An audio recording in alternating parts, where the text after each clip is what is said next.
নরম তুলতুলে মজাদার চকলেট বান, ভিতরটা পুরোপুরি চকলেটে ঠাসা আর উপর দিয়ে মোটামুটি ক্রিস্পি, খেতে অসাধারণ।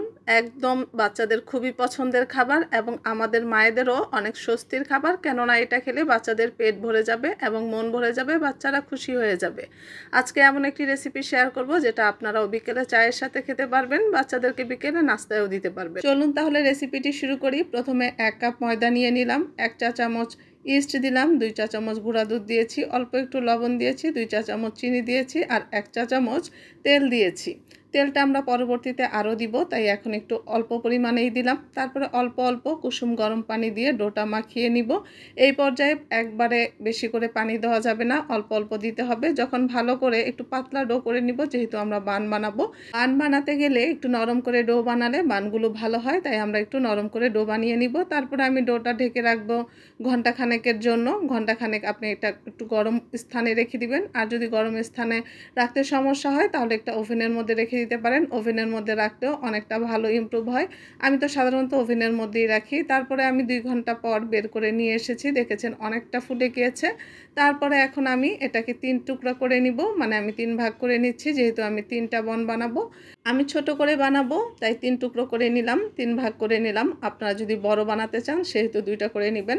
তারপরে আমি একটু ভালো করে হাতের সাহায্যে মথে, তারপরে হাতের সাহায্যে আমি গোল একটু রুটির মতো করে নিয়েছি। এখনও কিছুটা চকলেট গ্রেট করে নিয়েছিলাম, সেটাই দিয়ে দিব। এটা হচ্ছে বাচ্চারা যে খায় সেই চকলেট, মানে 20 টাকা দামের যে চকলেটগুলো আছে সেই চকলেটগুলো দিয়েই করেছি। চাইলে আপনি যে 5 টাকা দামের যে চকলেটগুলো আছে সেগুলো দিয়েও করতে পারেন।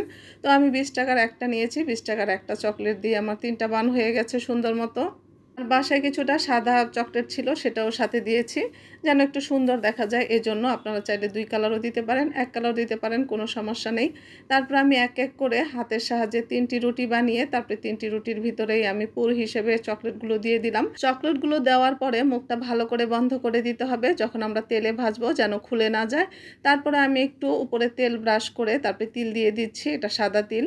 তো তেল ব্রাশ করে তিলগুলো দিলে হবে কি, ভালো করে লেগে থাকবে। শুকনো বানের উপরে তিলগুলো দিলে দেখা যাবে পরবর্তীতে পড়ে যাবে। ভাজার সময় এমনিতেও অনেকটা খুলে যাবে, কিন্তু তেলগুলো দিলে একটু বেশি লেগে থাকবে, অল্প পরিমাণেই পড়ে যাবে।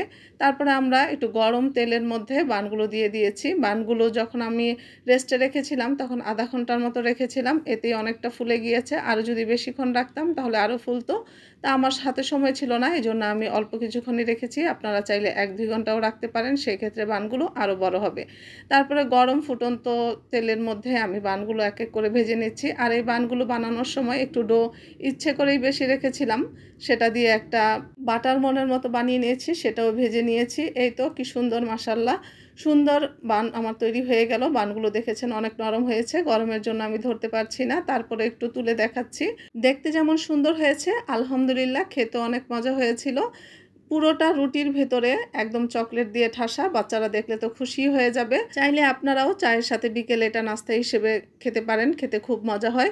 যদি আজকের রেসিপিটি ভালো লেগে থাকে তাহলে একটি লাইক দিয়ে পাশে থাকবেন। সবাই ভালো থাকবেন। আল্লাহ হাফেজ, আসসালামু আলাইকুম।